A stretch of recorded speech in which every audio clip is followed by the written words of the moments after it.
Welcome to LOA Today. I'm Walt Thiessen. With me today is longtime listener, poet laureate, and Taya master Anne-Marie Young. This is your daily dose of happy. We are so happy you decided to join us today. Anne-Marie, I got a question for you. Go for it. We have here in the U.S. a term that we often call corporate America, meaning somebody who is involved with that level of corporations and so forth. Is there corporate UK? I mean, what's the equivalent term where you are? Yeah, we'd probably say corporate as well. Yeah. Okay. Yeah, it's been a long time since I've been in the corporate world, but well, you kind of lean on the edges of it, but you also kind of stay out of it in some ways. Yeah. Yeah. Which is probably I'm more public sector. Yeah, but I mean, that's the way you want it, right? I mean, that's a preference. Yeah, and I don't blame you, because that's a tough road. It really is. Mm-hmm. But we're going to learn a bit more about that from our guest today, because Kristen Chimack is a veteran of that road, and she ended up making a decision that a lot of people kind of wish they could make, but she actually made it. And by the way, I kind of remember it myself because I made that same decision many years ago. She decided to leave corporate America entirely. And that takes some doing. It's not an easy decision to make, right?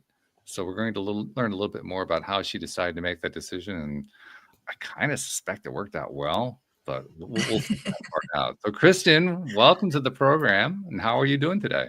I'm doing well. You have me thinking, like, why do we say corporate America versus just corporate? It must just be we as Americans like to say America. I don't know. Well, there's a lot of ego in this country. Let's be perfectly honest. There is.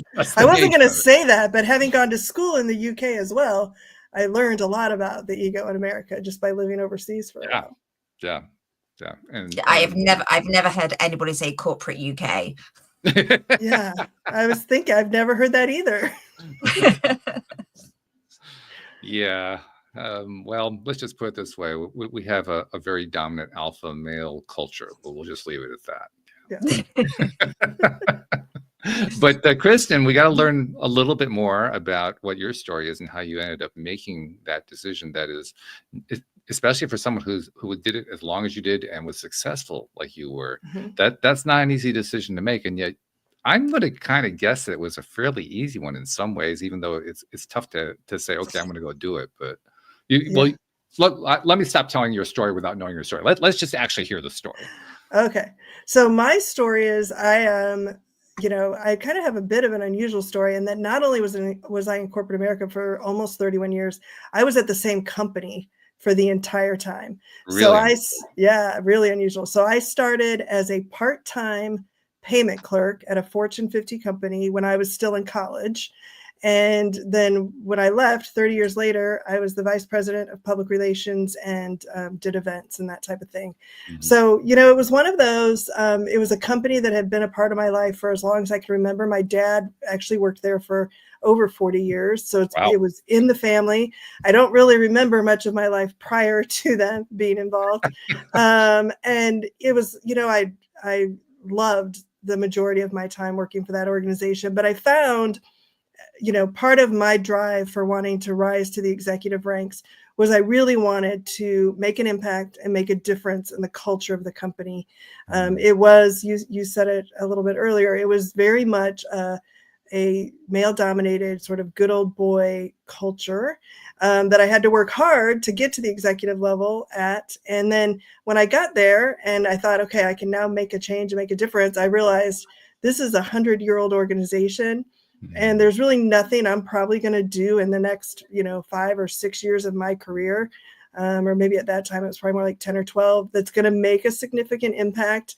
And I found the more that I showed up as my authentic self and stopped sort of fighting all of the corporate politics, the more difficult it became. And I realized in that climb to the executive level that I really kind of turned into who they authentically wanted me to be as an executive for them. And I wasn't really being myself or authentically showing up as me. So I started to show up. I think that something also magical happens when you turn 50.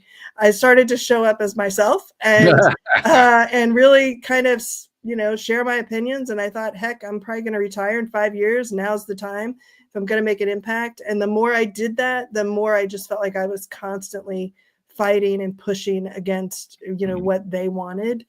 And so I did a lot of work around who am I and what are my core values. And through that work, really started to realize like I have not been in alignment with who I am and my core values for quite a long time in my career, which made it then easier to walk away. It took me some time from the moment I thought I wanted to the moment I did, and some planning, because it is hard to walk away from the salary, the regular paycheck, and the bonus and the benefits and all those things.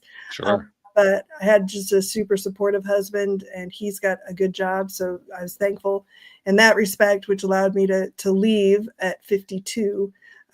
Much earlier. Originally, I'd planned to work to 62, so I left about 10 years earlier than I had planned. Oh, okay. Yeah, that is quite a bit earlier. Yeah. Yeah. And nice transition to make too around that time, because that's a good time for transitions.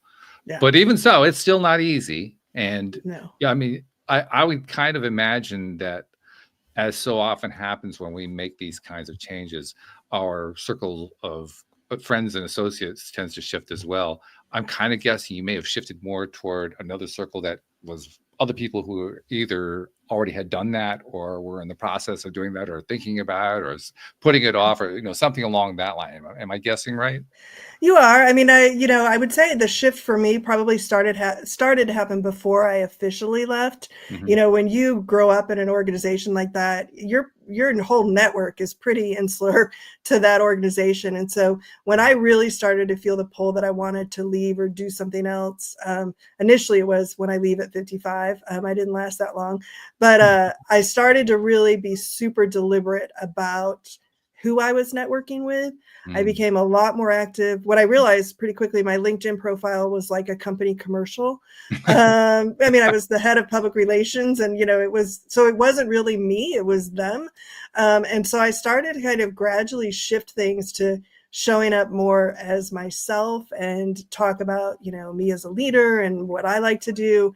And so I sort of gradually over a few years started to really shift my network and who I was talking to outside of the company walls, but also how I was showing up online and on social, specifically LinkedIn.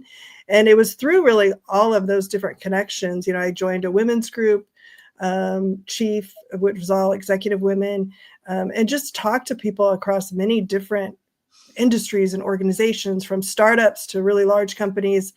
Because when you work somewhere so long, you're kind of like, what else am I going to be able to do? Like, I've worked there so long. What other company would even want me at this point? And or what could I do on my own? So I spent a lot of time just kind of opening my eyes to everything that was out there, and really hearing how, when I would talk to other executives from other companies, what they valued in my background and experience, which gave me the confidence to finally kind of make the leap. That's a great question. Yeah, well, it's also a great story there, because that story basically illustrates the thought process that anyone facing that decision is going to go through. Because like you said, I mean, you left a lot of benefit behind. It's a very, I mean, you got a 6-figure income, you got all this other stuff going on, the benefits, everything. Everything is all lined out for you, and then you walk away from that. Whoa, wait a minute, are you crazy? Yeah, well, people thought I was crazy, and there were times I thought I was crazy. But I just, when you get to the point where like you're dreading going into work every day, you're not sure anymore who you can trust there. What the future looks like, you're miserable. And I mean, hourly, if not more, thinking, how many more days till 55? How many more days till I get out of here? And it became so difficult that, and I ended up hiring a coach, and she asked me a question once, which actually turned into the title of my book. She's like, well, you often talk about what you're going to lose by leaving. But what's the cost of staying? What are you losing by staying there?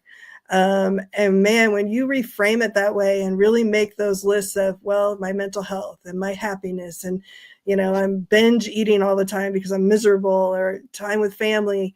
Even when I go on vacation, I'm not really there because work is still calling.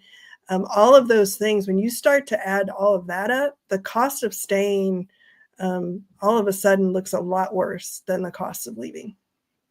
That's a really important point. And by the way, the book you mentioned, also called The Cost of Staying, came out this month. It came out, what did you say? April 1st? April 1st. Yeah. That's exciting. Congratulations. No April Fool's joke either. I mean, that's the real thing. No, and it's funny. My wedding anniversary is also on April 1st. So no one believed us. No one believed us. They're like, you had us all come to Hawaii and this is going to be some big elaborate joke. But, yeah, April 1st is turned out to be quite the day in my life.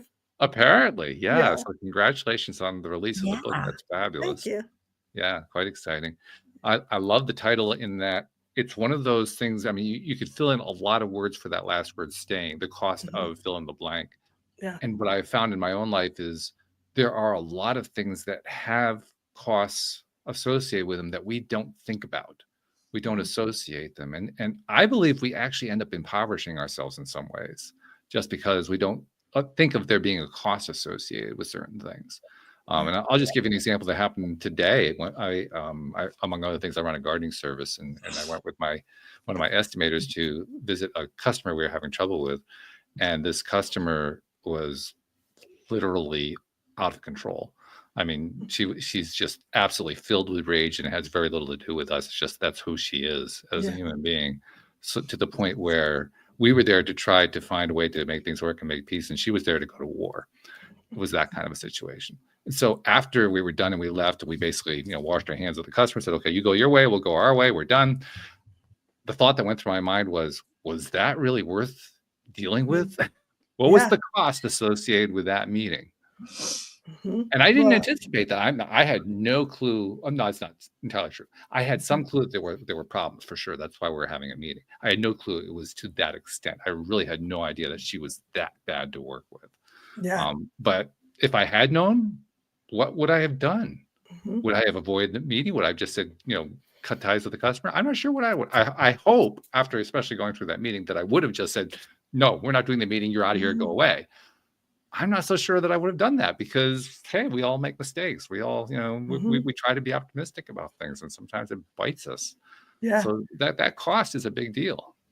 It is, and to your point, it does apply to a lot. And I talk in the book, not just about professionally, but some personal things in my life that I can look back and think, oh, there was a big cost associated with that. But I've had a similar experience with a client. That's part of what I love about now being a business owner is I can make those choices to not engage. And, I had a client who, you get that spidey senses that goes off. I call them the whispers. And, there's something inside of you that's saying, this is probably not something you want to work with. But at the same time, you're thinking, but I really could use that money or that commission or that income. And, I've gotten pretty good in the last few years of listening to those whispers and really kind of thinking through, okay, if this plays out like I think it might, is it going to be worth it? And most of the time the answer is no.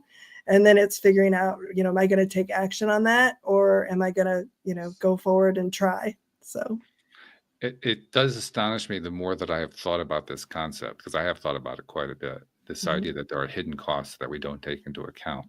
The more that I think about it, the more I realize we set ourselves up, whether we're self-employed, working for somebody else, no matter what's going. Maybe we're not even. Maybe we're like a homemaker, and the spouse is bringing in the income, but we're dealing with stuff on that side too. There are costs all over the place that we just don't take into account, and I wonder how our lives would change if we did.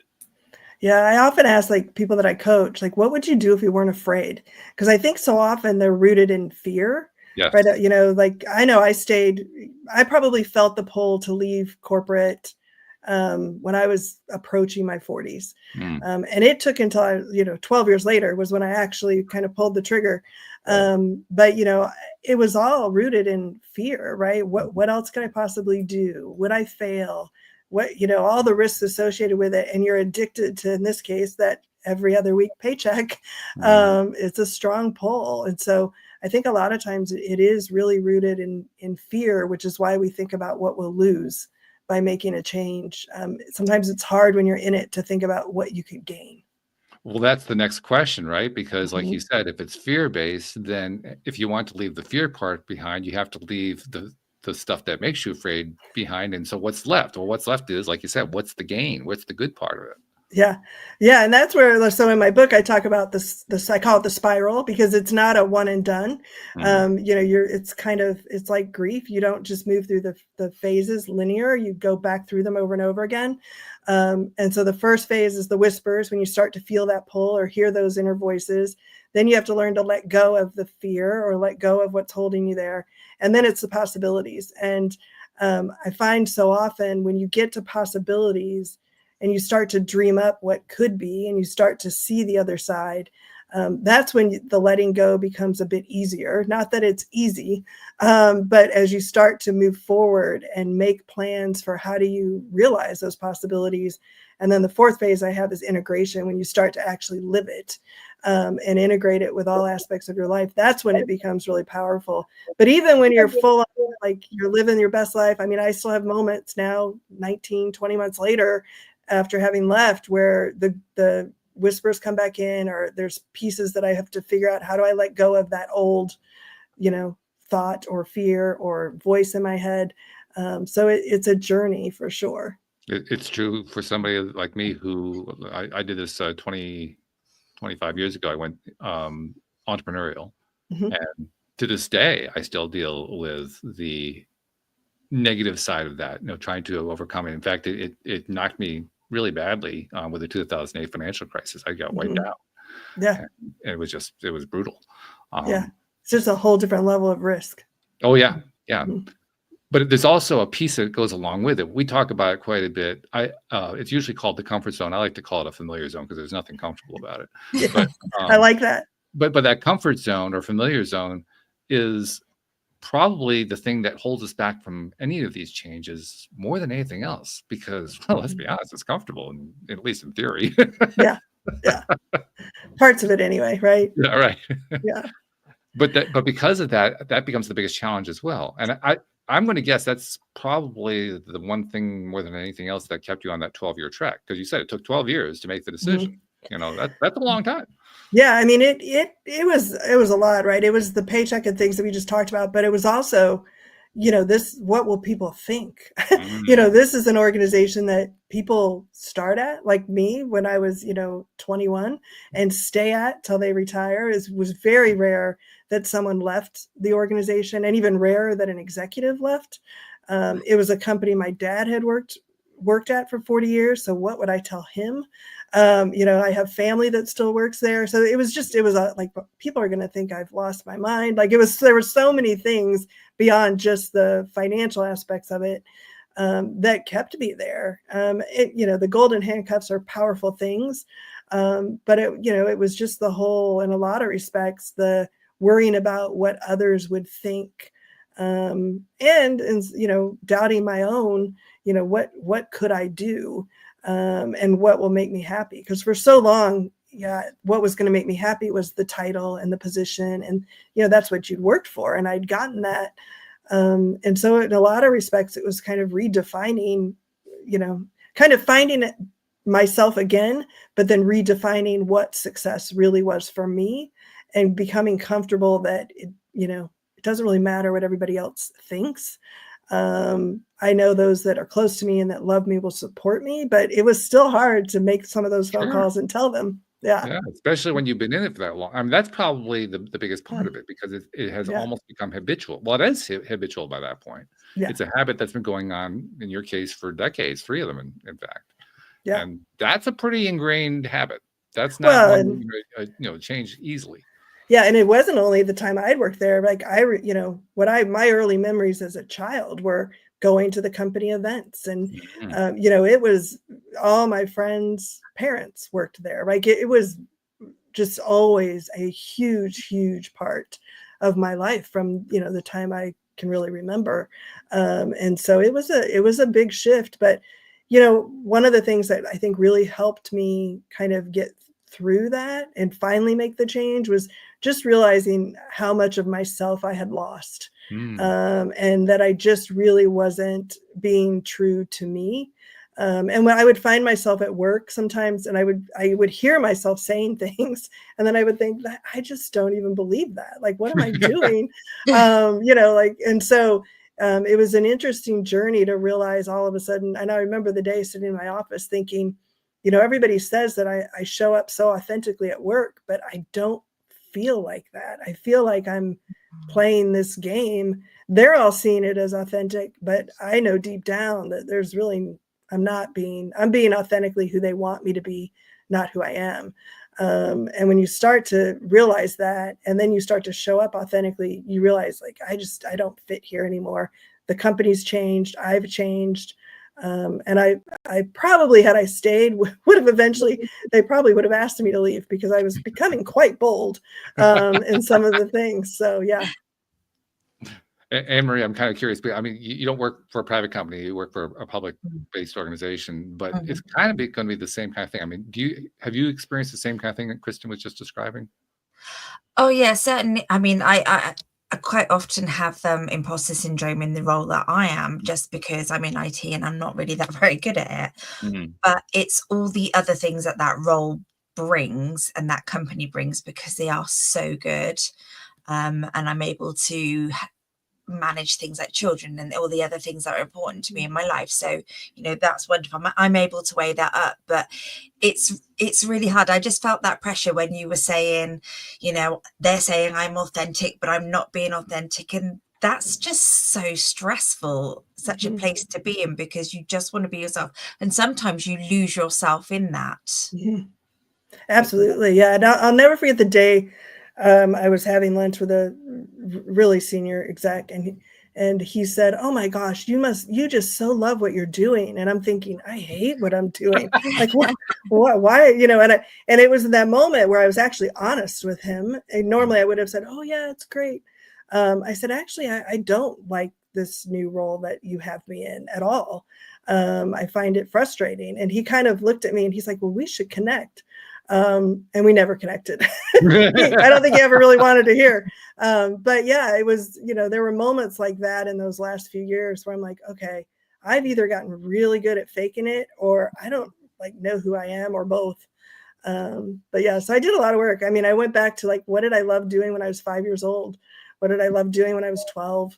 And spent quite a bit of time kind of getting back in touch with my core values and things that, make me happy even still today, to really design kind of the what was next. Yeah, and that's always a great thing to do, because you're looking at what really makes you tick. What was that, Anne Marie? No, I was just going to say, I think that's something that we all lose. We all think we have to go and do the 9 to 5 and buy a house, build a family, whatever, whatever's kind of expected. And I think you can kind of hit, same as you, I hit 50 and what are my values now? I've no idea. Yeah. Who am I? What do I stand for? So I completely relate to that. Yeah. It's amazing how just life, right? You get so busy and kind of gets lost in the process, and then you wake up. I don't know what it is about 50. There's something magical at 50 where I think we all just sort of, it's kind of like, well, this is who I am. And so deal with it, people. I could tell you exactly what was going on with me at 50. 50 was 1 year before my business collapsed, and I could see that the collapse was coming. So that's what I was dealing with. Yeah, that's not fun. But even so, I mean, it's still familiar zone, comfort zone material. Because whether you're self-employed or employed by somebody else, if you've been doing it for a while, which I had been doing, there's a familiarity to it that you really don't want to lose.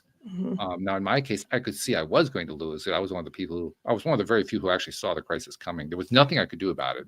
Yeah. I couldn't even profit from the thing. I was not in a position where I could even do that, but I could see it coming, which made it the worst of all possible worlds, because I knew what was going to happen. I couldn't fix it. It was going to harm me. It was going to harm everybody else. And I was like, what do I do about this? I don't know what to do.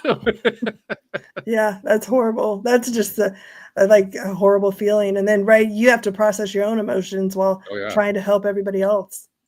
Yeah, so it was a lot of fun, but it was also a great growth moment. I mean, I didn't know that at the time. If you had told me that, I would have said, you're out of your mind.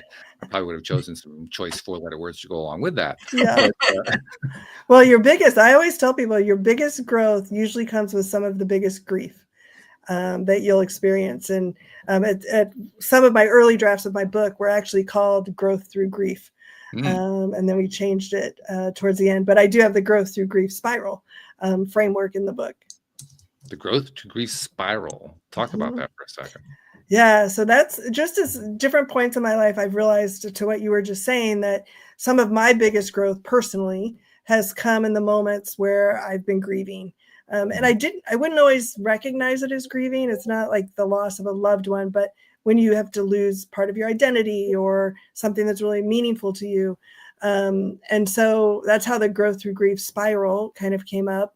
And it has 4 phases: the whispers, which is those internal voices that are kind of, when you find yourself saying things like, there's got to be more, or why am I doing this? Or, how many days till 55? It's sort of those internal whispers inside that eventually grow loud enough that, they're screaming at you to do something. And then once you sort of start down the road of making a change, it's learning to let go of whatever it is that you have to let go of to move forward. So whether it's, the executive title or friendships or a relationship, there's usually components in there of yourself that you have to let go of and grieve so that you can move forward. And then the third stage is possibilities. That's kind of where all the fun, good stuff happens. And then integrating it all. Because it's not linear. And so even if you're in the good phase and everything's going great, there's probably still components of letting go that's happening, and you're probably hearing new whispers about what could be next or what could be different. And so it's kind of a continual process. Yeah, in my case, it wasn't so much whispers as much it was like haunted voices. Yes. Yeah, sometimes they aren't fun voices to hear. No, they're not. No. And I tell people a lot of times, even they start physically, right? So that with physical things. So like I would notice, like I would get headaches on Sunday nights, or, I'd have a pit in my stomach going into work on Mondays, or be nauseous, or anytime I'd have to interact with a particular person, I'd feel really tense.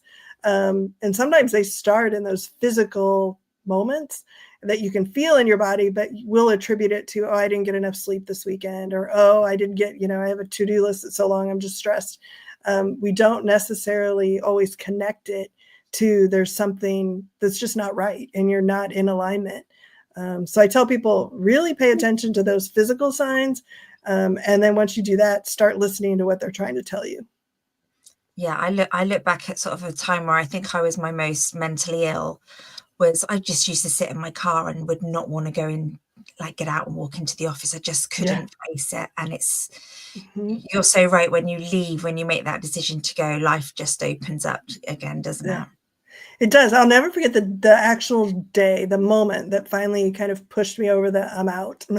And I made the decision, when I left that morning, there was a meeting, there was yelling, and I'm like, I can't do this anymore. I gave my laptop to my assistant and I said, don't say anything, but I'm not sure I'm ever coming back.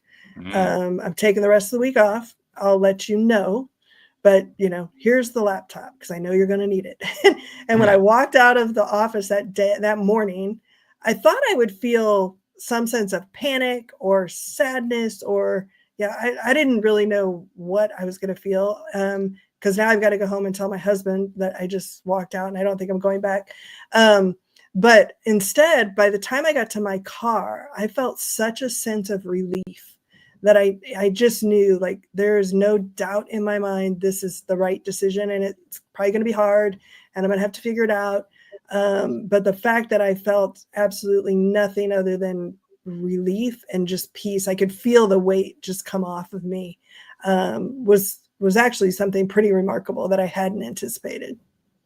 I'll tell you, as you were describing that storyline, what instantly came to me was being in the shoes of your assistant, who went into instant panic mode when you were leaving. Yeah, well, she was also not far behind me. Okay. She used to come into my office all the time and would say, I can't wait till I'm 55. She had a counter on her desk. So yeah, she did go into a bit of a panic because by the time I got to my car, I did have a text message from her, like, what happened?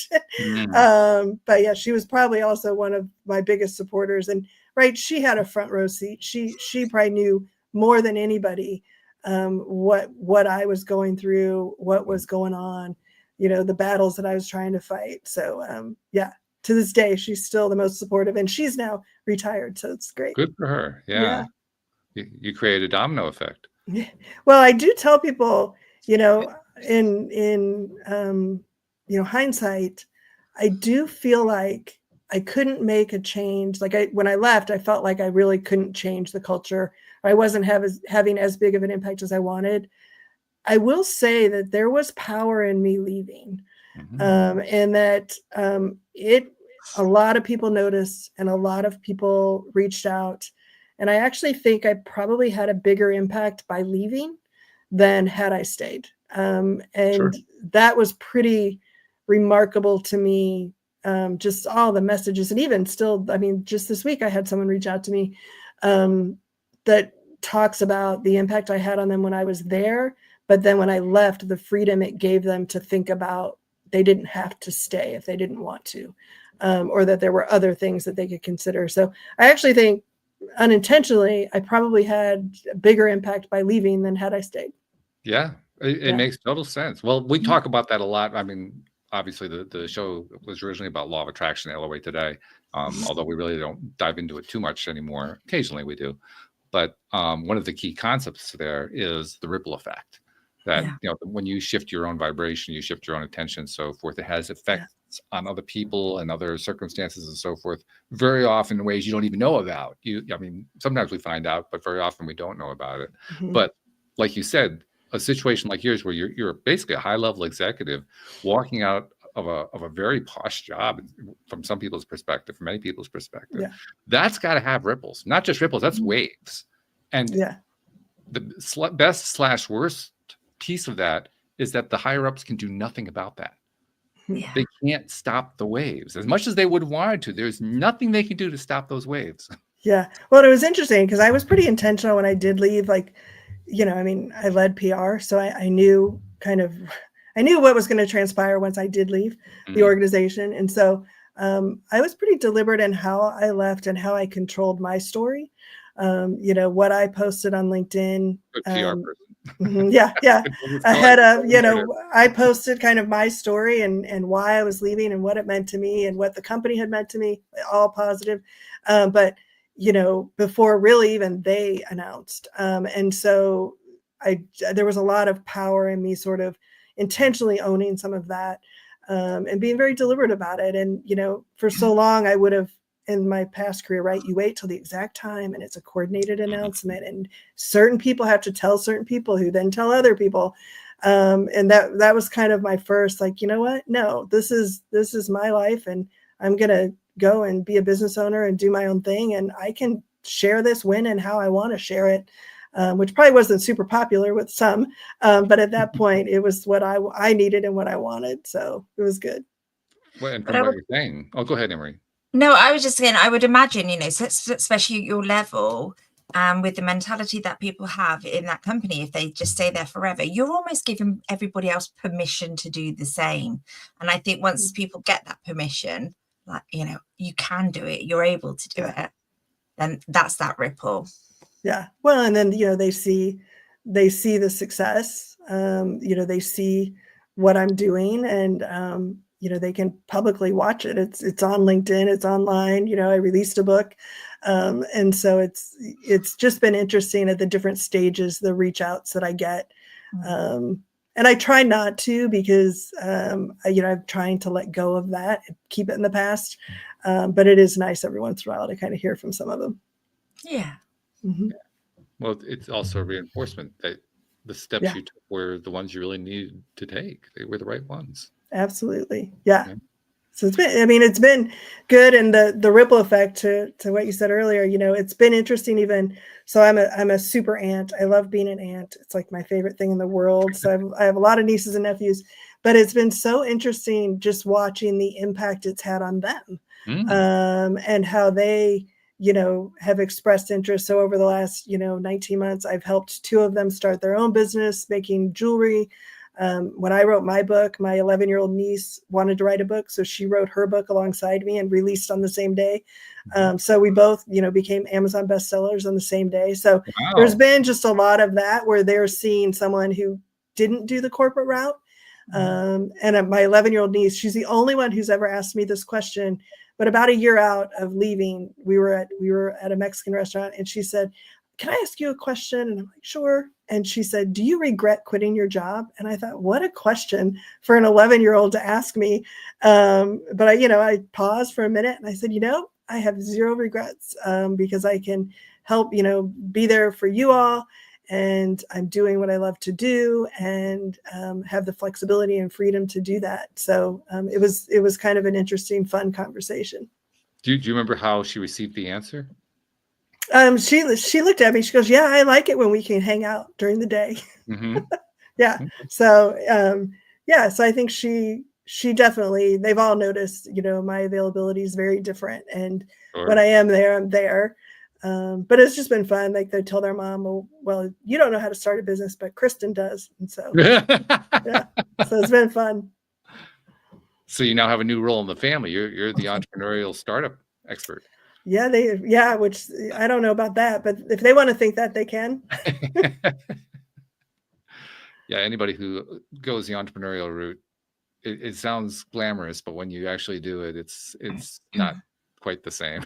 No, it's like a roller coaster. Like it is. Monday at 9, you're on top of the mountain, and then by 11, you're like, this is never going to work, and by 1, you're like, yes, it's going to work. So it's a roller coaster. The metaphor that I always liked was the one of the person who jumps out of an airplane with the parts for building another airplane, and then tries to build one on the way down. That's true. That's a good one too. I like that. It is, Yeah. Because that's what it feels like. Okay, I got to put this thing together before I hit the ground. Yeah, hurry. Just try it. Duct tape. Right. What do you mean the wing can't fit in? It's got to fit in. Yeah, that's actually the hardest thing to let go of when you're going through entrepreneurship, because I think we all have this idea that everything's going to work. Somehow it's all got to work. And then when things fail, oh my God, I'm not ready for that. Yeah. That's the biggest challenge. That's the fear, right? When you're even considering that in the first place, when you're working for that high level posh executive corporate level thing. Yeah. The fear is, well, what if I fail? And then you do go through the failure, and then, oh my God, it's exactly what I thought it was going to be. Yeah, this is what I thought it was going to be like. Yeah, I think the difference is now you're super motivated to fix it or try again. So that's probably the one thing in my core values. Courage is at the top, and curiosity. So I'm not at all adverse to, I'm just going to try it and see what happens. It doesn't have to be perfect. So that is probably something I do have going for me, and just my nature is, I'm not afraid to kind of try and fail and try again. Eventually I'll get it right. I know that much. Eventually I will figure it out. I think it's understanding that those little failures are the best lessons you can ever have. Absolutely. Yeah. Yeah. There's very little, I always tell people, if you have never failed, then you are nowhere close to reaching kind of your potential. The biggest lessons, and probably the furthest you'll move forward is through a failure, and just you've got to keep pushing yourself to get to that point. In my own case, the thing that I needed to get past was not just dealing with failure, because I actually had some experience with that. That was something I could handle to a certain degree. It was learning to let go of the fact that I had failed.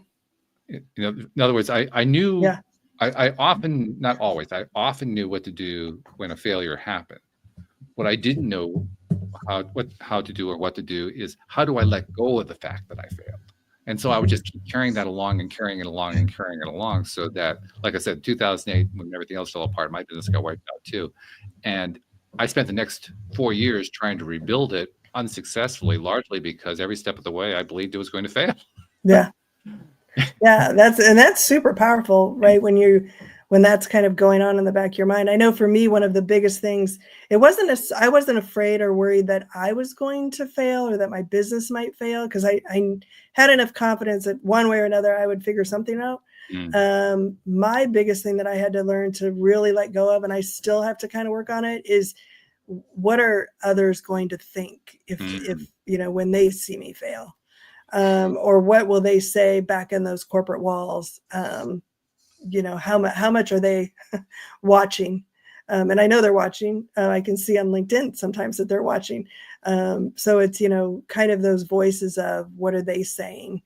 And I've got to prove them wrong, type of thing.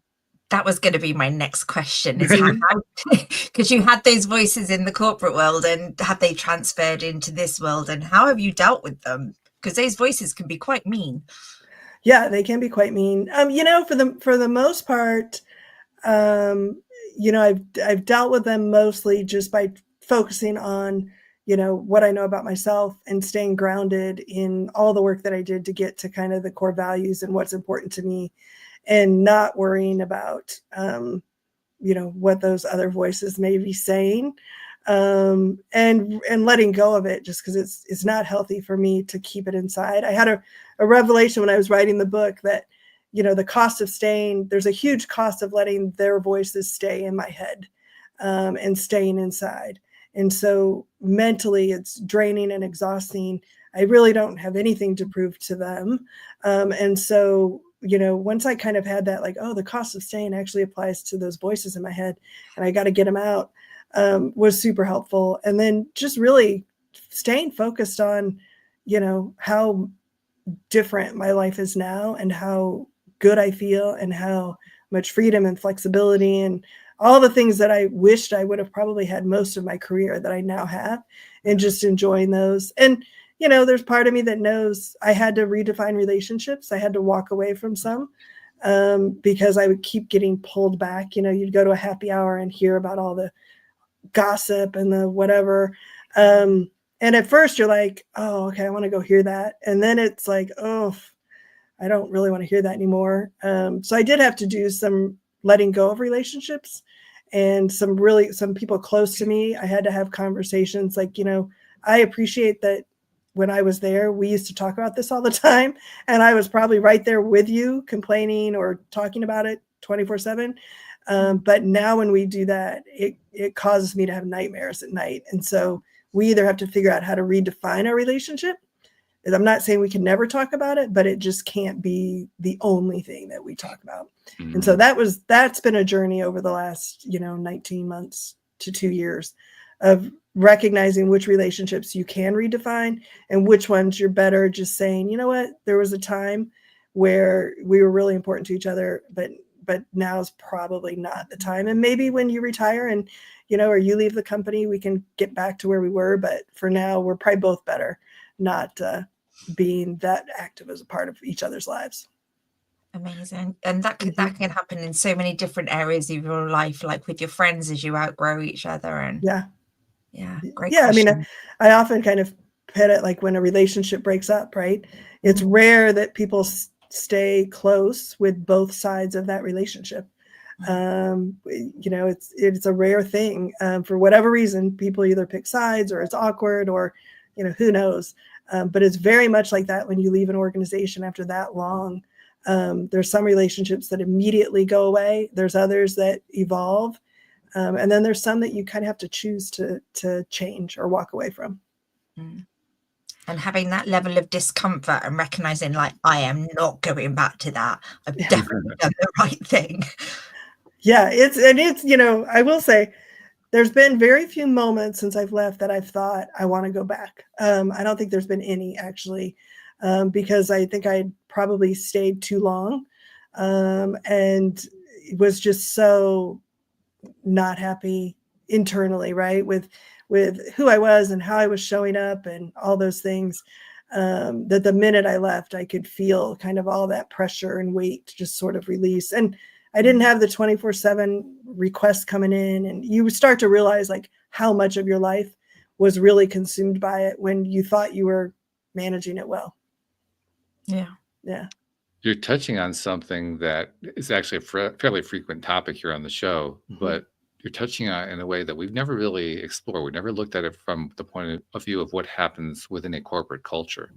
But the topic, and it's a little bit controversial, the topic is about victim mentality. And what you were describing when you talked about, you know, people telling the usual stories, complaining about what's going on and so forth, that pattern of complaining is very typical of the victim psychology. Like the psychology that says, I'm just stuck here, there's nothing I can do about it, so I'm just going to complain because that's what I do as a victim.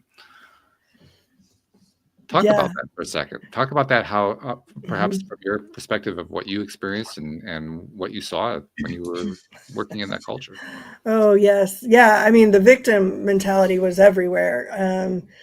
It was everywhere. And I know when I left, one of the things I realized very quickly was, gosh, how much of my day was spent either listening to people complain, right? People coming to me and complaining, the IMing each other during a meeting complaining, or me complaining with a peer, right? We wouldn't think of it necessarily as complaining. We're like, oh, we're just supporting each other, complaining together. But yeah, I mean, so much of it is, depending on the organization, it's just everywhere. And you would try, and that was one of the changes that I was hoping to make, is how do you channel that differently? And how do we get out of the complaining and the gossip and kind of the drama triangle? But I think people just feed off of the drama. And that's been one thing. When I left, there was one thing that absolutely I knew I wanted to just try and eliminate out of my life, which for the most part, pretty successfully have done that. There's still family drama that pops up every once in a while. But for the most part, I've gotten really good at saying, well, why are you complaining to me about this person? Go talk to them. But it is, I mean, talk about an impact on just your mental health. And I see it now, especially when since I've left, right? When I go out for drinks with friends, and that's all they're doing. I remember recently I was out, and it had probably been an hour and 15 minutes and I hadn't said a word. And finally someone was like, well, you haven't said much. And I just had one of those moments, and I'm like, well, you guys have just been complaining the entire time. And they're like, well, doesn't it make you miss it? And I'm like, no, it doesn't make me miss it at all. But it's hard to pull yourself when you're in it, you may recognize it, but it is hard to pull yourself out of it, because at that point, you're probably feeling pretty miserable about where you're at and what you're doing. And that's why you're doing it, to make yourself feel better, because you feel so miserable. Well, and other people are validating it, right? They're like, oh yeah, we agree with you. Yeah. Yeah. It also reminds me of something. I'm 2 years divorced. My ex is a former psychotherapist, and she once presented a concept to me many years ago that when I first heard it, it kind of like hit me upside the head, because it was such a outside of my normal experience concept. But she said, really, there's no such thing as a victim. They're only volunteers. And I said, well, that's pretty harsh. And since then, I realized, she's right. Yeah. We're all volunteers in those situations. Yeah, I mean, we all have a choice. But it's true. Yeah. I had a coaching session with a client just not too long ago, earlier today. And, she was talking about, her team, and they weren't doing something. And I said, okay, well, we can complain about them not doing something, but what could you do about it? And what do you need to do to change that behavior? And so it's, it comes down to, we all have a choice, right? I had a choice to stay those 12 years and 30 years. And for 12 of them, actively was deciding. But it gets to the point, I think, where, I think kind of goes against human nature, but you have to either choose to accept it and make the best of it, or not accept it and move on. So often we don't accept it, but stay and complain. And that's where then everybody's miserable. Yeah. I know for myself, what made the difference that made it possible for me to make the shift from corporate to entrepreneur was focusing in specifically on my role in that. Because I actually made that shift within 3 years of when my ex and I married. And that shift happened in part because I kept looking at my role in making that decision day after day. Yeah. Which is not the way we normally think about this when we're in that victim psychology. But I was saying, you know what? I'm choosing to be a victim again today, just like I did yesterday. I'm preparing to do it again tomorrow. Yeah. How many more days am I willing to do this? Yeah. It's powerful. Yeah. Yeah. Scary as hell. Yeah. Well, and it's like, and I mean, I look back now and I think, what took me so long to make the decision? But I do believe, right, things happen for reasons, and you're put where you're supposed to be at the right time. And I think for me, right, I had to grow personally and become confident enough to make some of those hard decisions to walk away. But yeah. And they're hard decisions. Yeah, they're not easy. I guess the reason that I bring that point up, though, is once I found the power of zeroing in on, I'm making this decision every day, that makes it easier. It almost becomes a hack. Yeah. I mean, I didn't intend it that way, but it's like a hack. Just by focusing on that, I just made the decision to stay one more day. Mm-hmm. Yeah. I mean, that way, it's a shift. That reminds me of, I was in a long relationship over 10 years. And I remember at one point, I talk about it in my book that I stayed too long. I probably knew year one I should have left because because we wanted different things, right? Like I wanted to get married and have kids and he didn't. But again, I focused on the cost of leaving, which was, I loved him. He had a great family. We had built this great life. We had all these great friends. But so finally, I don't know, year 9, I think I looked at him one day and I said, it's not like you decide once a year that you're not going to marry me. Like you're deciding every day that you're not going to marry me. And it was the minute I said that, I was like, you know what, why is that okay with you? That every day he's looking at you and deciding that when he knows what you want. And I left shortly thereafter, but when you break things down like that or shift the perspective, it's amazing the power that it can have in helping you move forward. Very much so. Yeah. Yeah. This is one of those conversations that is thought-provoking. I'm sure it's thought-provoking for a lot of listeners.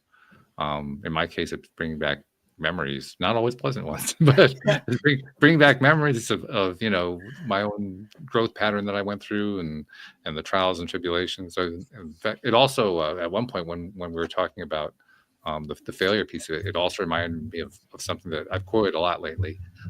Will Smith, the actor, once made the comment, and of course he had a long history in acting dating back to the 80s, but he once said in the 1990s that after 12 years of struggle, he became an instant overnight success.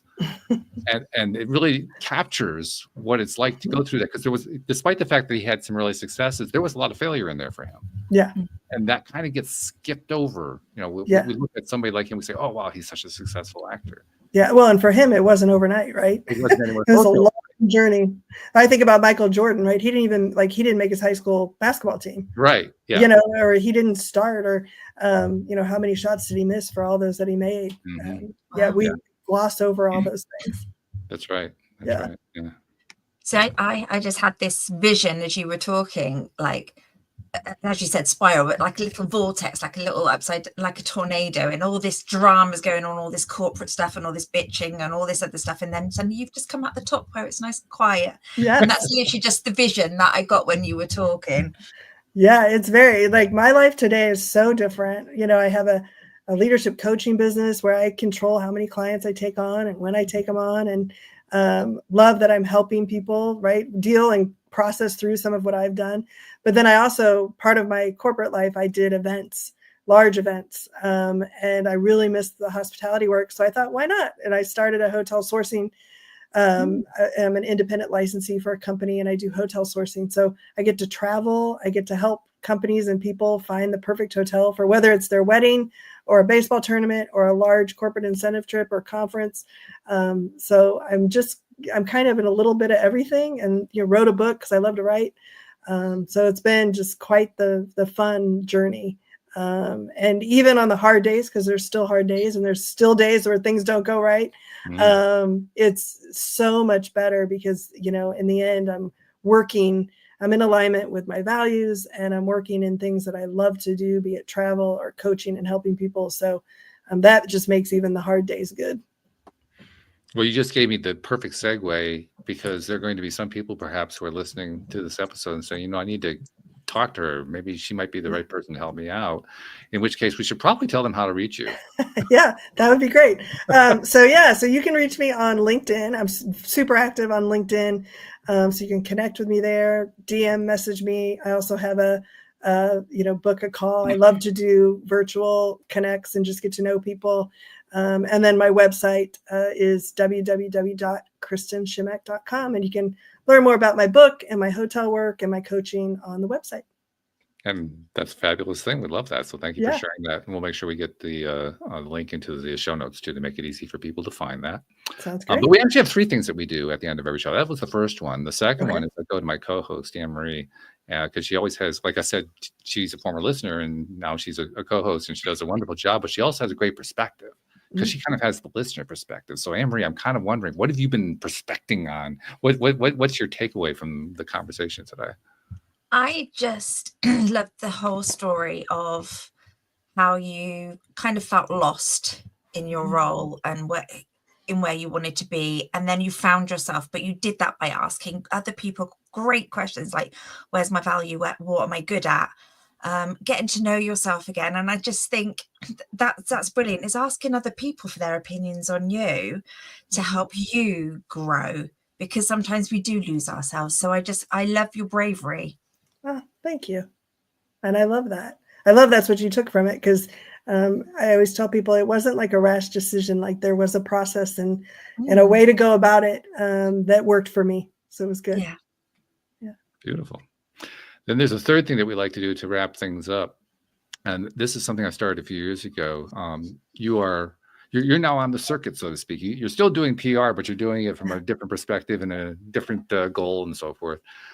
So I'm sure you're doing other podcasts and you put the book out. You probably do posts on LinkedIn and all that kind of stuff. Yeah. And in the process, you are part of the 21st century where we put out all this free content to help people. And I noticed a few years ago, we don't get a lot of credit for that. In fact, we often get no credit for that. And so I said, I can do something about that. So Kristen, on behalf of those people you've never met, never seen, never will meet, never will see, who you've been helping in ways you didn't even know about, on their behalf, thank you for what you're doing, because you're making a difference in this world. Thank you. I'll go make a post now. There you go. All right. I like that. Great reaction. Yeah. So thank you for sharing. Really good. We were very glad to have you today.